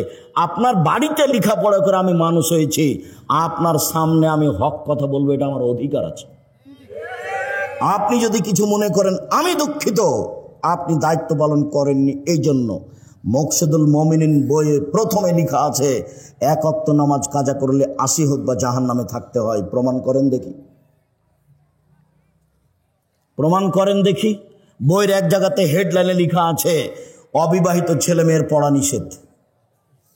অবিবাহিত ছেলেমেয়ের পড়া নিষেধ। যে দেখে সেই পড়ে, যে দেখে সেই পড়ে, যে দেখে সেই পড়ে। আমি নিজে পড়ে দেখলাম, আমি নিজেও পড়ে দেখলাম, দেখি কি আছে। আমি তো বিবাহিত মানুষ, আমি তো আর নায়ের মধ্যে নেই, তা আমি পড়ে দেখলাম। এখন লেখা আছে ভরা পেটে স্ত্রী মিলন হলে ছেলে ভ্যাংচা হয়, সফরের পূর্বে স্ত্রী মিলন হলে ছেলে কানা হয়, চন্দ্র সূর্য গ্রহণে স্ত্রী মিলন হলে ছেলে টেরা হয়। এসব কথা লেখা আছে। আল্লাহর কসম, আমি আব্দুর রাজ্জাক বিন ইউসুফ আপনার কাছের মানুষ, আল্লাহর কসম এগুলো সত্য কথা নয়, বরং কোরআনের বিরোধী। আল্লাহ বলছেন নিসাউকুম হারসুল লাকুম ফাতু হারসাকুম আনশিতুম। পৃথিবীর মানুষ তোমাদের স্ত্রী তোমাদের জমি, পৃথিবীর মানুষ তোমাদের স্ত্রী তোমাদের ক্ষেত, পৃথিবীর মানুষ তোমাদের স্ত্রী তোমাদের জমি। তোমরা তোমাদের জমিতে আসো তোমাদের ইচ্ছা মতো, সকালেই কি, দুপুরেই কি, ভরা পেটেই কি, সফরের পূর্বেই কি, চন্দ্রগ্রহণ লাগলেই কি আর না লাগলেই কি। ঋতু হাইজ অবস্থায় স্ত্রী মিলনে যাবা না, বাস। এটা আল্লাহর দেওয়া বিধান। পৃথিবীর মানুষ, আমার একটি কথা জানা থাকলে অন্যকে বলো। পৃথিবীর মানুষ, বানি ইসরায়েলের কাহিনী বলো, কোনো দোষ নেই, মানে সত্য কাহিনী হতে হবে। 1 মিনিট, সত্য কাহিনী হতে হবে। 1 মিনিট, 1 মিনিট বলে কি বলতে চাচ্ছেন আব্দুর রাজ্জাক সাহেব? হ্যাঁ, একটা সত্য কাহিনী দেখাই। ইস্তারা রাজুলুন মিন রাজুলিন আকারান। একটা লোক একটা লোকের কাছে জমি কিনে নিয়েছিল হাজার হাজার বছর পূর্বে। জমি চাষ করতে গিয়ে স্বর্ণের পাতিল পেল। এখন জমি ক্রেতা স্বর্ণের পাতিলটা বিক্রেতার কাছে নিয়ে গিয়ে বলছে খুদ্দাহ বাকা মিন্নি, আপনি স্বর্ণের পাতিল নেন। ইস্তারে তো মিনকাল আর ধরমাপ্তা মিনকা দাব, আমি আপনার কাছে জমি কিনে নিয়েছি, স্বর্ণের পাতিল কিনে নিয়ে নেন নেন। তখন বিক্রেতা বলছে বাইতুল আর জমা ফিহা, জমিও বিক্রি করেছি, জমিতে যা ছিল সবই বিক্রি করেছি, পাতিল নেব না। হাদিস বুখারী মুসলিম, হাজার হাজার বছর আগের কাহিনী। এই হলো বানি ইসরায়েলের কাহিনী। পৃথিবীর আলেম ওলামা, তোমরা বানি ইসরায়েলের কাহিনী বলো। ও মুফাসসির সাহেব, আপনি বানি ইসরায়েলের সত্য কাহিনী বলেন, আপনি সহিহ হাদিস বলেন। যদি আপনার কোনো কথা এমন হয়ে যায় যেটা নবীর নয়, তখন থাকার জায়গায় জাহান্নাম, পথ ঘাট থাকবে না। যোগ্যা যত বড়ই হোক, পীর যত বড়ই হোক, লাভ হবে না, বাঁচার কোনো পথ নেই। হাদিস বুখারী মুসলিম। আল্লাহ নবী বলছেন, কাফাবিল মারে কাদওয়ানি ইউহাদ্দিসু বিকুল্লি মা সামিআ। মুখ দিয়ে কথা বলার পূর্বে ও যেন তদন্ত করে দেখে, তদন্ত না করে যেন কোনো কথা ধর্মের নামে না বলে। বন্ধ থাক, ধর্ম বন্ধ থাক, তুমি বলিও না। বলতে গেলে দেখে বলিও। আমি বলছি না যে আপনি কাঁদ মাসা করিয়েন না উজুতে, আমি এই কথা বলছি না। আমি বলছি আপনি কাঁদ মাসা করেন, কিন্তু যদি নবীর না হয়ে থাকে তাহলে আপনার কি হবে? আপনার আমি এটা বন্ধ করতে আসিনি। আপনি বলেন আল্লাহুম্মা সাল্লি আলা সাইয়্যিদিনা নাবিয়ানা মুহাম্মদ, বলেন। আমি আপনাকে নিষেধ করিনি, এই কাজ আমি করি না। আপনি বলেন।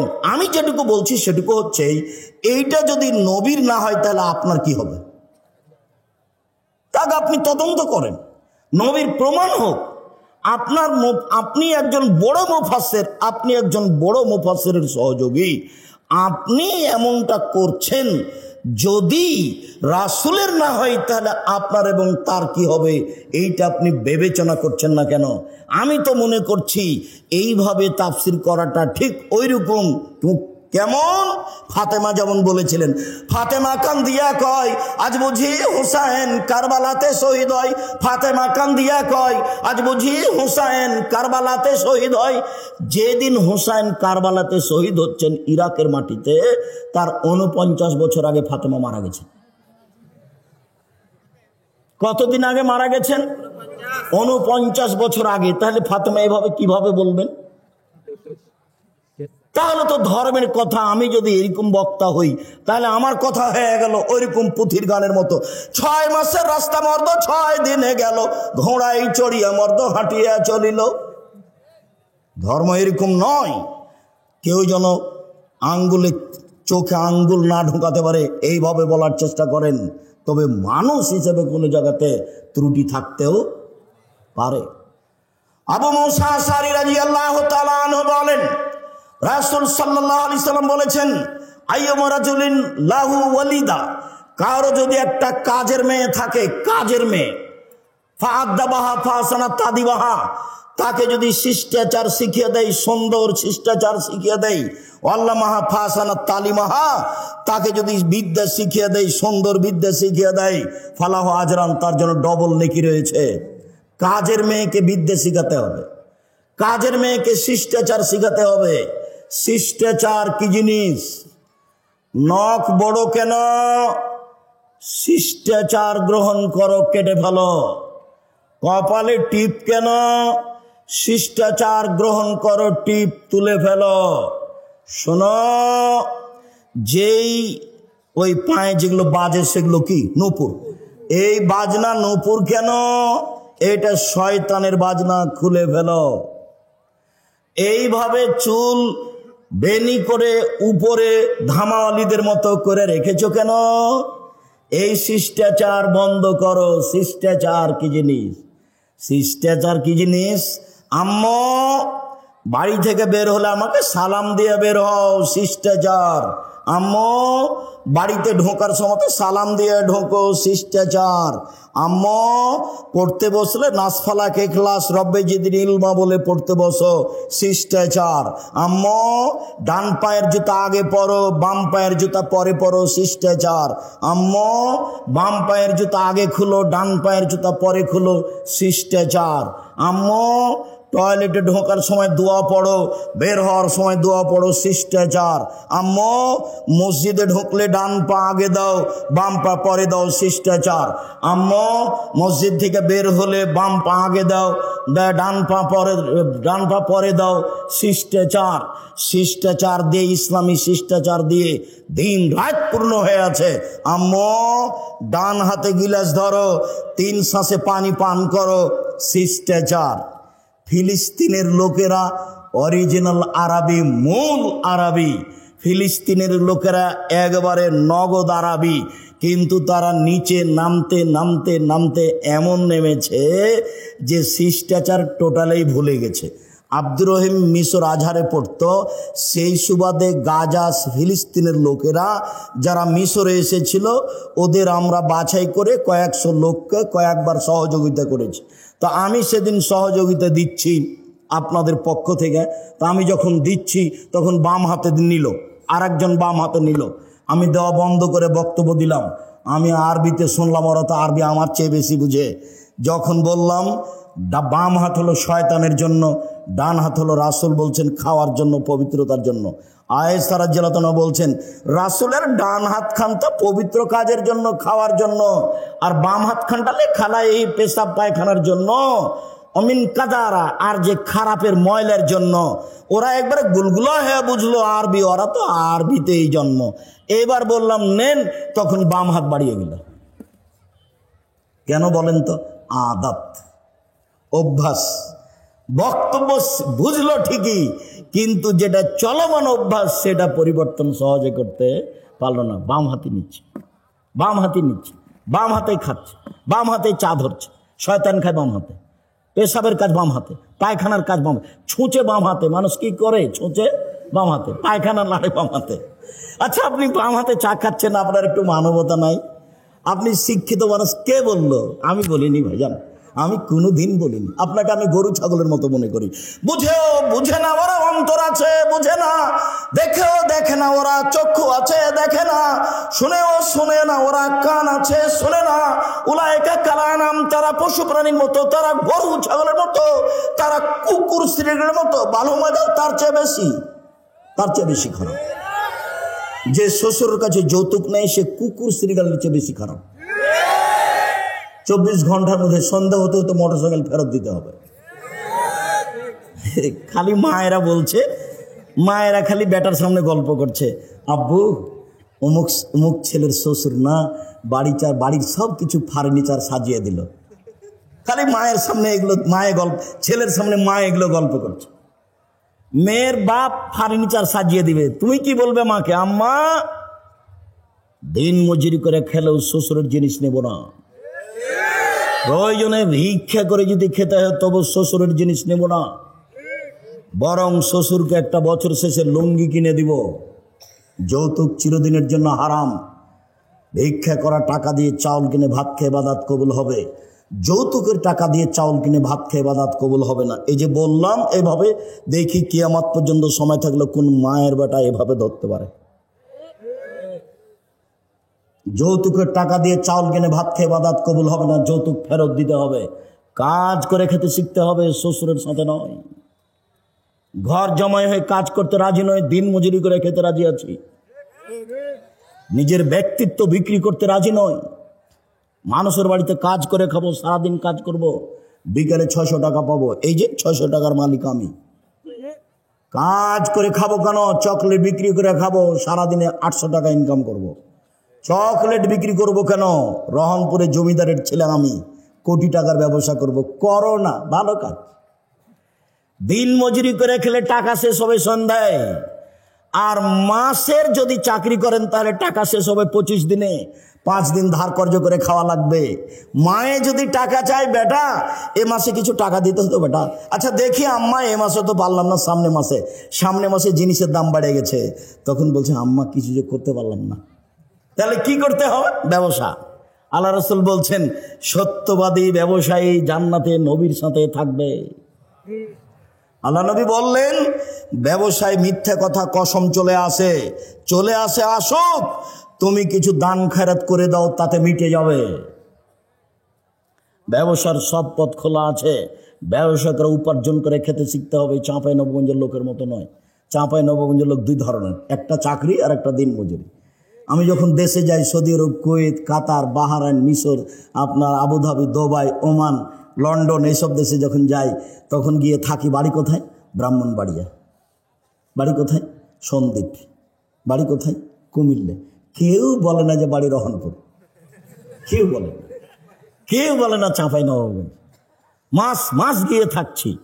মাস মাস যেখানেই যাই মানুষ সম্মান করে খুব বেশি। এক একবার সম্মান দেখে মনে হয় যে আল্লাহ এই দুনিয়াতে সম্মান দিয়ে শেষ করো না, এটা আমার জন্য পরকালে লাগবে। আমি এইভাবে চাইনি, আমার পরকালটা টিকিয়ে দাও, ওটা থাক, তারপরে এটা দাও, ওখানের জন্য ঘাটতি না হয়।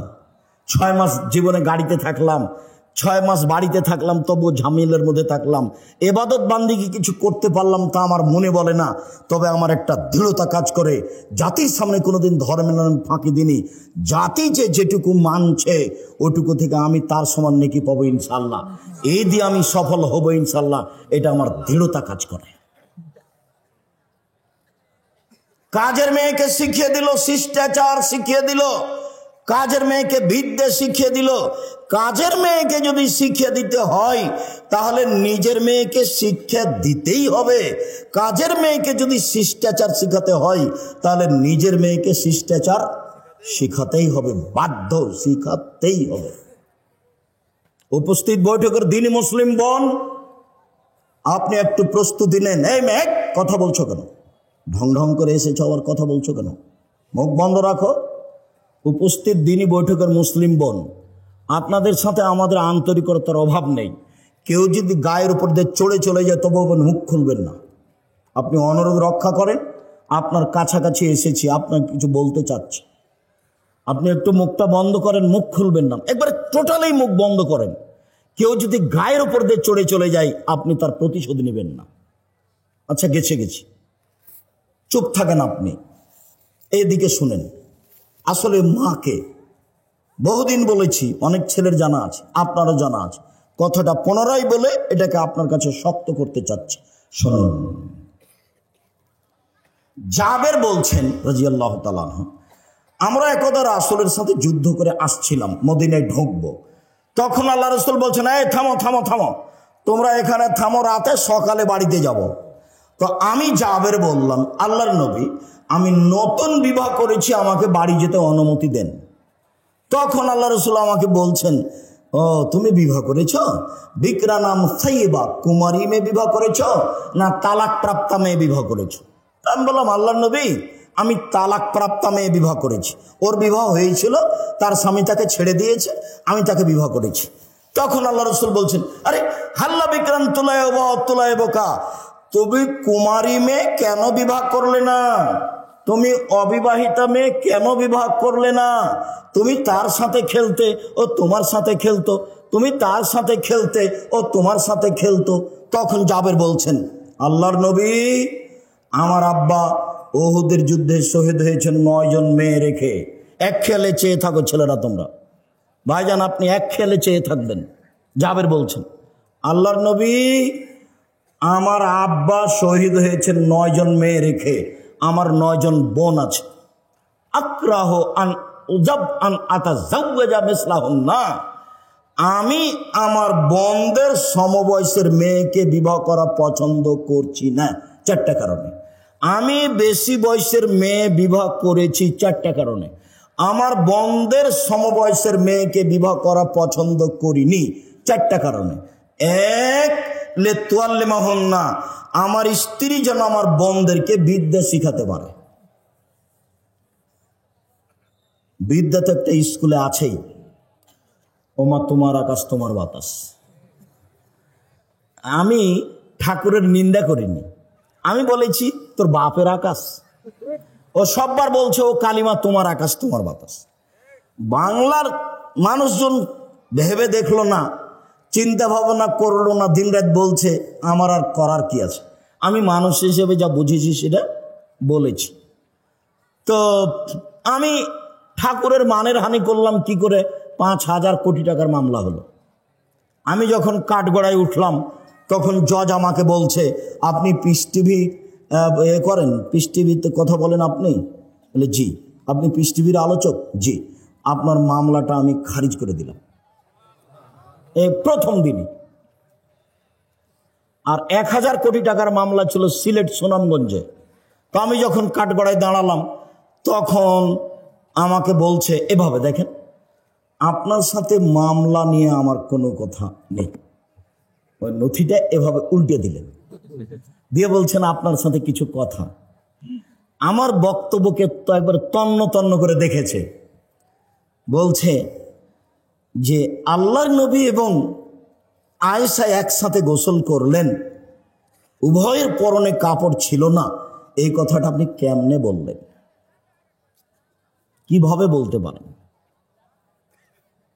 আমি তো উত্তর দিব না, কিছু বলবো না। আমাকে উকিল বলেছে যাই বলুক মুখ খুলবেন না, এর নাম জজ, যেটা বলবে সেটাই হবে, মুখ খুলবেন না। চিরদিন আপনার কথা শুনেছি, আজকে আমার কথা শুনবেন দয়া করে। ঠিক আছে, আপনার কথাই শুনবো, মুখ খুলবো না। বলছে এক বালতি গরুর পেশাবে কাপড় ভিজিয়ে দিলে তাতে সলাত হবে, এই কথা আপনি কেমনে বললেন? হোসেন আহমদ মাদানি শিরক করেছেন ডালিম গাছের নিচে বুখারী পড়িয়ে, আপনি এ কথা কেমনে বললেন? কথা কিন্তু হুবহু এরকম নয়, মানে কমবেশ করে বলা হচ্ছে। তো 16 মিনিট কথা বলার পরে একটানা 16 মিনিট কথা বললেন, আমি মুখ খুলিনি। 16 মিনিট পরে বলছে যে আপনি এই কারণে এখানে এসেছেন আমার মনে হচ্ছে না, অন্য কিছু কারণ হবে। মানে আপনি বলেছেন শাহজালাল সিলেটির কবর ভেঙে দিতে হবে, ওই জন্য আপনি এখানে এসেছেন। আসলে আপনি ঠাকুরকে বলেছেন যে তার বাপের আকাশ, এই জন্য আপনি আসেননি, ওই কারণে এসেছেন। তারা মানে মাঝারি মানুষ তারা। তো বললো যে আপনার কি জামিন মঞ্জুর করা হলো। উনি বললেন না যে আপনার মামলা খারিজ করে দিলাম, উনি বললেন জামিন মঞ্জুর করা হলো। আর যারা সামনে ছিল তাদেরকে বললেন যে আপনারা তার সাথে কথা বলবেন না। তারপরে একবার গেছিলাম, তারপরে আর যাওয়া লাগেনি, আলহামদুলিল্লাহ। বলছিলাম সম্মানিত দ্বীনী ভাই বোন, রাসূল সাল্লাল্লাহু আলাইহি ওয়াসাল্লাম যেভাবে বললেন, জাবের বলছেন রাসূলের উত্তরে, এক, আমার স্ত্রী যেন আমার বোনদেরকে বিদ্যা শিখাতে পারে। 2, আমার স্ত্রী যেন আমার বোনদেরকে শিষ্টাচার শিখাতে পারে। উপস্থিত বৈঠকের দ্বীনী মুসলিম বোন শুনেন, এই মেয়ে শোনো, শিষ্টাচার কি জিনিস? শিষ্টাচার কি জিনিস? বাড়ি যাওয়ার সময় একটা বই নিয়ে যাবো, আদর্শ পরিবার। আদর্শ পরিবারের শুরু থেকে নিয়ে শেষ পর্যন্ত সবই শিষ্টাচার, সবই শিষ্টাচার। ছেলেরা হাতে মেহেদি লাগাতে পাবে না, ছেলেরা মেহেদি লাগাবে মাথার চুলে ও দাড়িতে, যেটা সাদা হয়ে গেছে। মহিলারা হাতে মেহেদি দিবে, হাতে তো মেহেদি দিবেই, পায়েও দিতে হবে, হাত ও পায়ে দুইটাতে দিবে। তো আমাদের চাঁপাইনবাবগঞ্জে তার কথা ছড়িয়ে আছে, আল্লাহর নবী দাড়িতে মেহেদি দিয়েছিলেন, সেই জন্য পায়ে দেওয়া যাবে না। কথা যে মিথ্যে, ঠিক আছে, আল্লাহ নবী দাড়িতে মেহেদি দিয়েছিলেন, কথা তো ঠিক। তো আল্লাহ নবী দাড়িতে তো আতরও দিয়েছিলেন। তো আল্লাহ নবী বললেন হায়জলা ঋতুওয়ালা মহিলারা যখন ঋতু থেকে পবিত্র গোসল করবে তখন লজ্জা স্থানে আতর ব্যবহার করবে। তা আল্লাহ নবী দাড়িতে যে আতর লাগিয়েছেন, এবার সবাই মনে হয় কথা ধরতে পারেননি, আবার বলবো নাকি? বলবো, আল্লাহর নবী দাড়িতে মেহেদি লাগিয়েছেন, ভালো কথা। আমরা বুঝলাম যে সেই জন্য মেহেদি মহিলারা পায়ে লাগাবে না, দাড়ির একটা না মেহেদির একটা সম্মান হয়ে গেছে।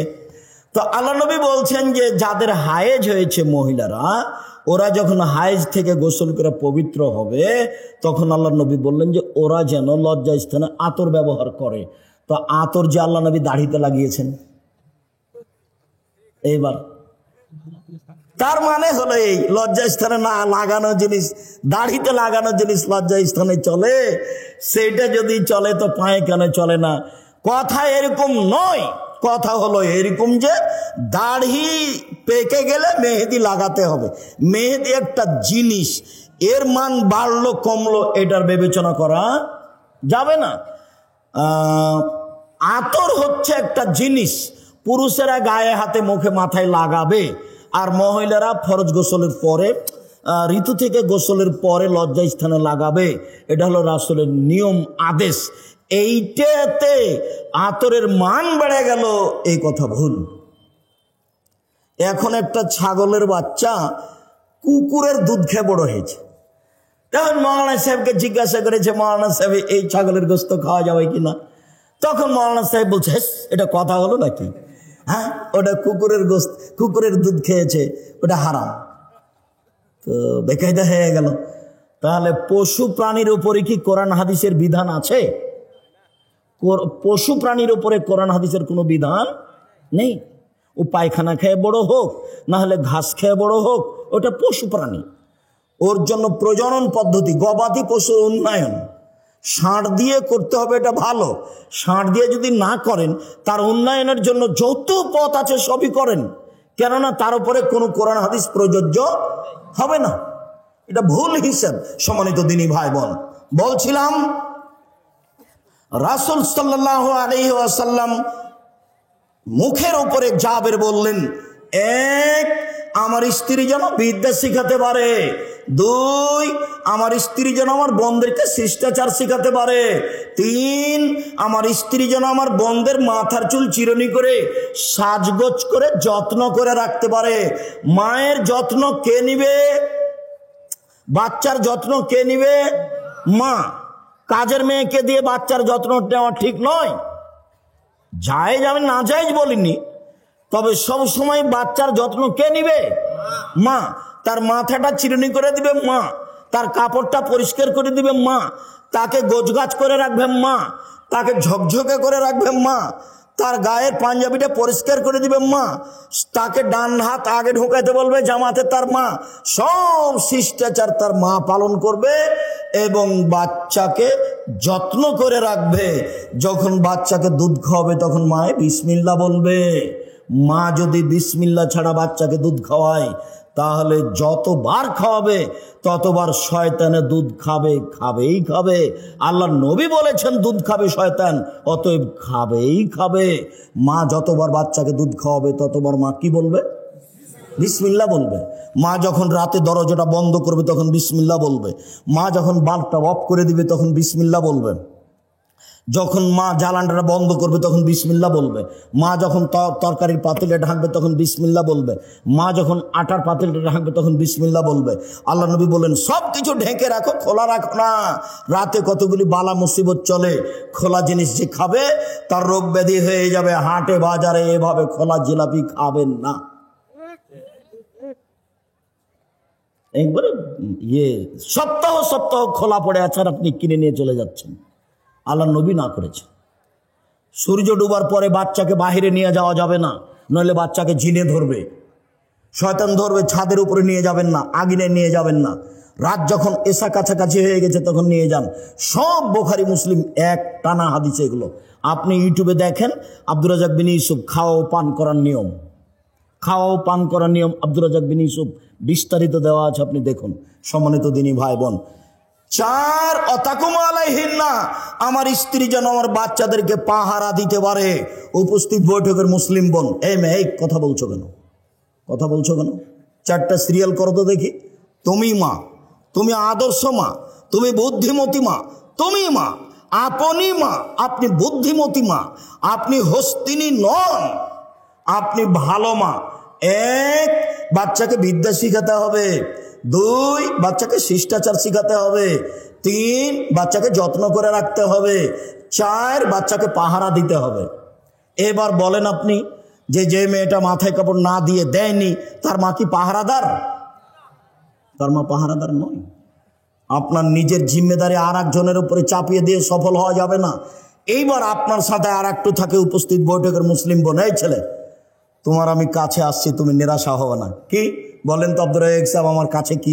আল্লাহ নবী বলছেন মালালা জারিয়াতাইনি, কেউ যদি দুইটা মেয়ের লালন পালন করে, দুইটা, হাত্তা তাবলগা, বড় হওয়া পর্যন্ত, বিবাহ দেওয়া পর্যন্ত, ফাহুয়া ফিল জান্নাতে হাকা যা, তাহলে সেই বাপ আর আমি জান্নাতে এভাবে থাকবো। দুইটাকে জমা করে দিলেন, আঙ্গুল দুইটা জমা করে দিলেন, দুইটা মেয়ে। এবার বলছেন আনাও কাফিরুল ইয়াতীম, কেউ যদি এতিমের লালন পালন করে সে আর আমি জান্নাতে এইভাবে থাকবো।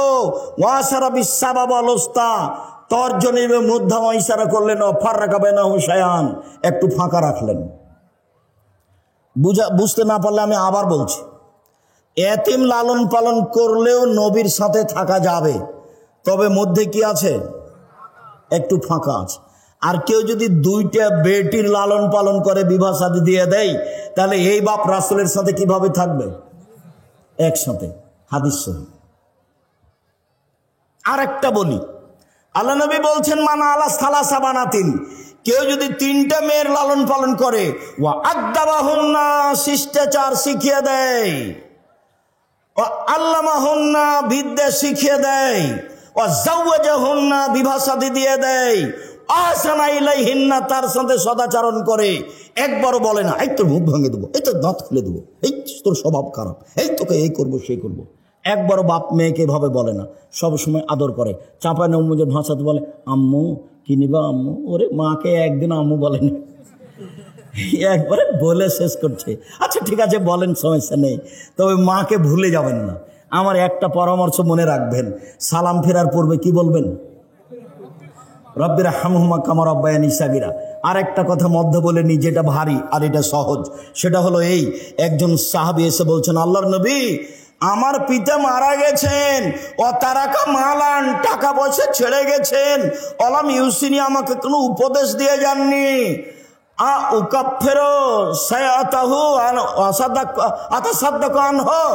আমি যদি তার নামে দান করি তার পাপ মিটে যাবে কি? কাল নাম। আল্লাহ রাসূল বললেন হ্যাঁ।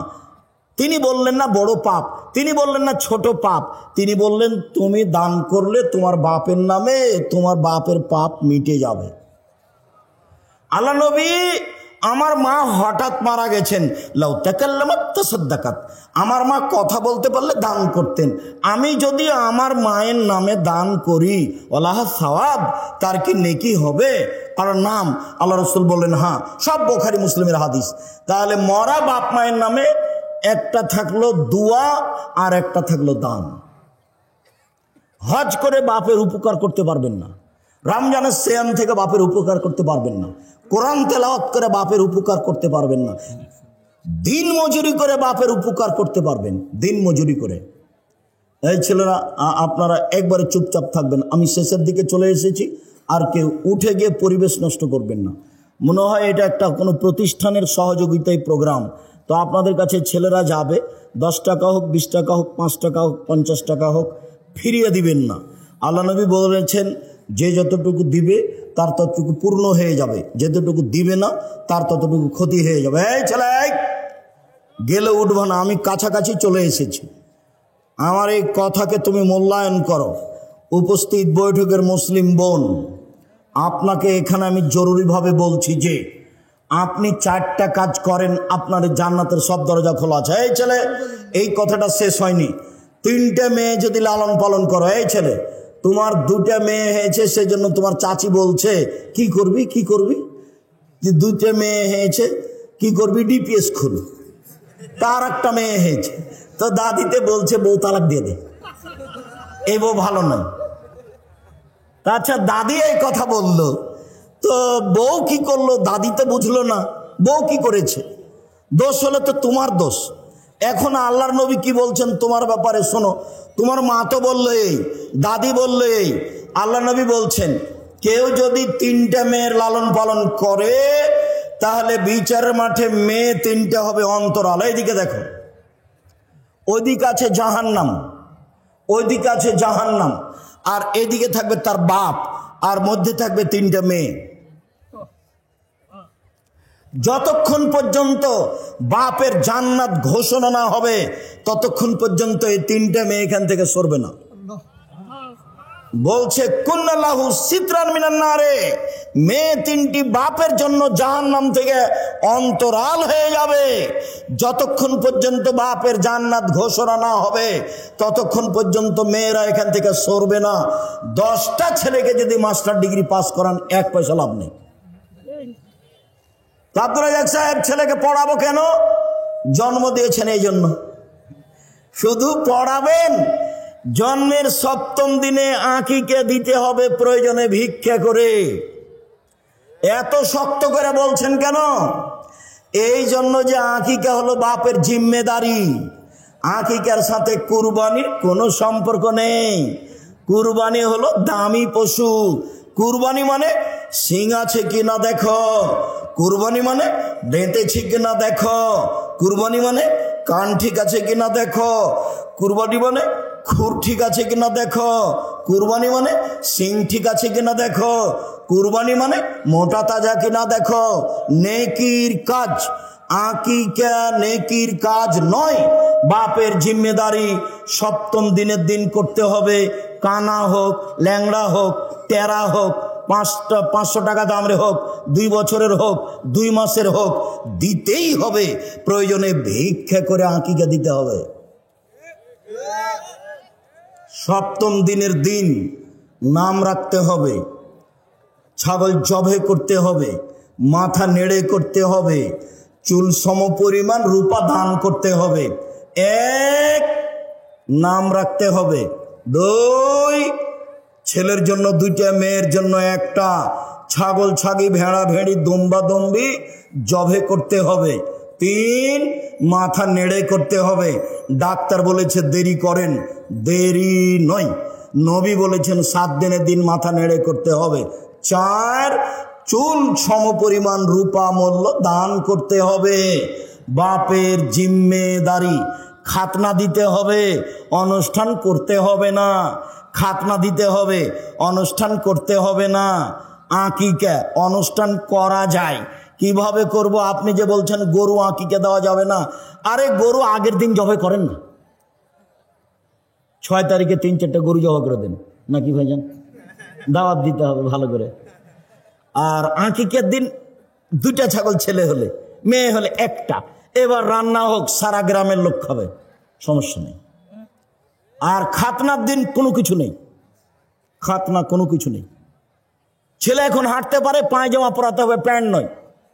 পায়জামা পরাতে হবে, প্যান্ট নয়, টাকনুর উপরে থাকবে পায়জামা। মেয়ে এখন হাঁটতে পারে, পায়জামা পরাতে হবে, প্যান্ট টাকনুর নিচে পরাতে হবে, উপরে নয়। আরে এই ল্যাংটা পায়জামা পরাতে হবে না। 2 ধরনের চলবে না, একটা হলো ঢিলে ঢালা, আর একজন ঢুকবে, কি এগুলো? আর একটা হলো চিপা চাপা, পায়ের সাথে লেগে আছে, সব নোংরামি, সব বেহায়া। এই ছেলে, একটা কথা মনে পড়লো, আল্লাহর নবী জাতির সামনে আফসোস করে বলেছেন, পৃথিবীর মানুষ শুনে রেখো, আমার উম্মত ইহুদি খ্রিস্টানের সাথে মিশে যাবে। চাল চলনে, কথাবার্তাতে, কৃষ্টি কালচারে, পোশাক পাতিতে, লেনদেনে আমার উম্মত ইহুদি খ্রিস্টানদের সাথে মিশে যাবে। এইভাবে ডান হাতের বিঘত যেমন বাম হাতের সমান, সমান সমান মিশে যাবে। ডান পায়ের জুতা যেমন বাম পায়ের সমান, সমান সমান মিশে যাবে। কৃষ্টি কালচারে সমান সমান মিশে যাবে, নিয়ম নীতিতে সমান সমান মিশে যাবে, আদব কায়দাতে সমান সমান মিশে যাবে, বেহায়াইতে। এরপরে নিচে নামতে লাগলেন ভাষার, নিচে নামতে নামতে নামতে বলছেন, ইহুদি খ্রিস্টান যদি মায়ের সাথে জেনা করে থাকে, আমার উম্মত করবে। কথা কি আমি বুঝাতে পেরেছি? এই ছেলে, তোমার মাথার চুলটা এরকম কেন, নিচের দিক চাঁচা আছে কেন? আমি লন্ডনে জুমার দিন, জুমার খুতবা থেকে নিচে নামছি, তখন একটা লোক বলছে আমার ছেলের জন্য একটু দোয়া করবেন। তো ছেলেটা আমার পাশে নিয়ে এসেছে। আমি আবার ছাত্র জীবনে বলতাম, এই যারা মাথার চুল ছাড়তে শিখো, আমার মাথা যেটা শেখো, আমার মাথার চুল এইভাবে গেলে কি আর এইভাবে গেলে কি, ওই আমি কোনোদিন হিসাব করিনি। আমার এক ক্লাসমেট পাঞ্জাবি ক্যালেন্ডার আয়রন করা ছাড়া গায়ে দিত না, সালিমউদ্দিন ডাহবি ভাগালপুরি।